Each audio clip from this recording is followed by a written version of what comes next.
ওং নমঃ শিবায়। কন্যা রাশির জাতকদের জন্য মে মাস 2025 সালের গ্রহের অবস্থান এবং তার সম্ভাব্য প্রভাব নিচে আলোচনা করা হলো। মনে রাখবেন, এটি একটি সাধারণ ভবিষ্যফল। আপনার ব্যক্তিগত জন্মছকের গ্রহের দশা ও অন্যান্য অবস্থানের কারণে এই ফলাফলে কিছু ভিন্নতা দেখা যেতে পারে।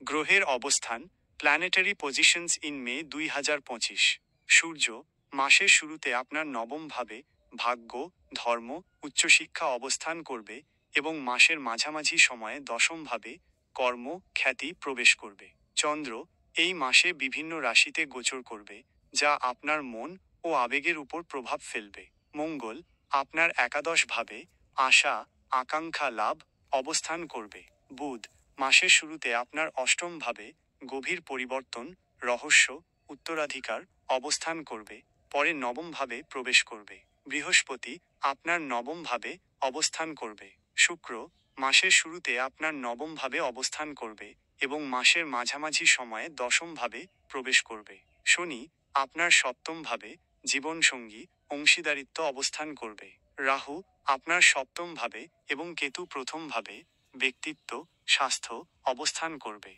সম্ভাব্য ফল, পসিবল আউটকামস। কেরিয়ার ও পেশা, কেরিয়ার অ্যান্ড প্রফেশন। মাসের প্রথম দিকে কর্মক্ষেত্রে কিছু বাধা বা বিলম্ব দেখা যেতে পারে, তবে আপনার ভাগ্য সহায় হবে এবং আপনি আপনার প্রচেষ্টার ফল পাবেন। মাসের মাঝামাঝি সময় থেকে কর্মক্ষেত্রে অনুকূল পরিবর্তন আসবে, নতুন সুযোগ আসতে পারে এবং আপনার কাজের জন্য স্বীকৃতি ও প্রশংসা পাওয়ার সম্ভাবনা রয়েছে। ঊর্ধ্বতন কর্মকর্তাদের সাথে সম্পর্ক ভালো থাকবে।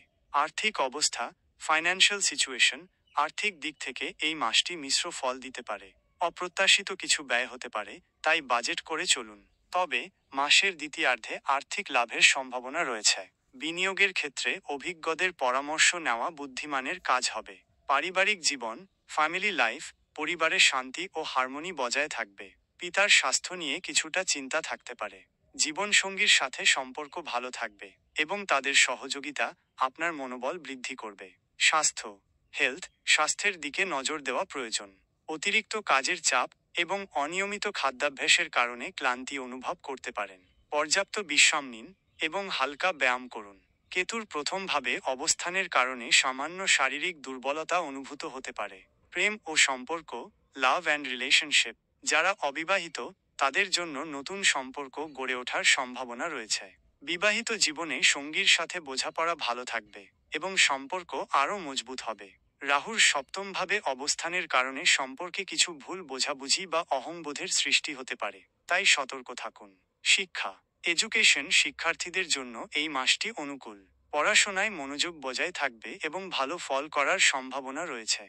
উচ্চশিক্ষার জন্য যারা চেষ্টা করছেন, তারা ইতিবাচক খবর পেতে পারেন।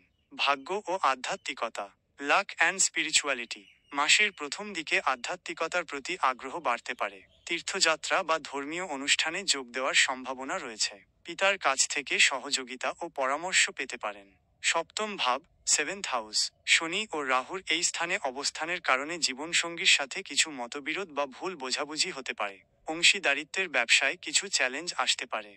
ধৈর্য ধরুন এবং আলোচনার মাধ্যমে সমস্যা সমাধানের চেষ্টা করুন। প্রথম ভাব, ফার্স্ট হাউস। কেতুর এই স্থানে অবস্থানের কারণে মাঝে মাঝে আত্মবিশ্বাসের অভাব অনুভূত হতে পারে। নিজের প্রতি বিশ্বাস রাখুন এবং ইতিবাচক মনোভাব বজায় রাখুন। কিছু পরামর্শ, সাম অ্যাডভাইস। কর্মক্ষেত্রে ধৈর্য ধরুন এবং কঠোর পরিশ্রম চালিয়ে যান। আর্থিক লেনদেনে সতর্কতা অবলম্বন করুন। জীবনসঙ্গীর সাথে সুসম্পর্ক বজায় রাখুন এবং তাদের মতামতকে গুরুত্ব দিন। নিজের স্বাস্থ্যের প্রতি যত্ন নিন এবং নিয়মিত বিশ্রাম নিন। আধ্যাত্মিক চর্চার মাধ্যমে মানসিক শান্তি বজায় রাখুন। ওং নমঃ শিবায়। আপনার মাসটি শুভ হোক। আপনার ব্যক্তিগত জন্মছক বিচার করে আরও বিস্তারিত জানতে একজন অভিজ্ঞ জ্যোতিষীর পরামর্শ নেওয়া উচিত।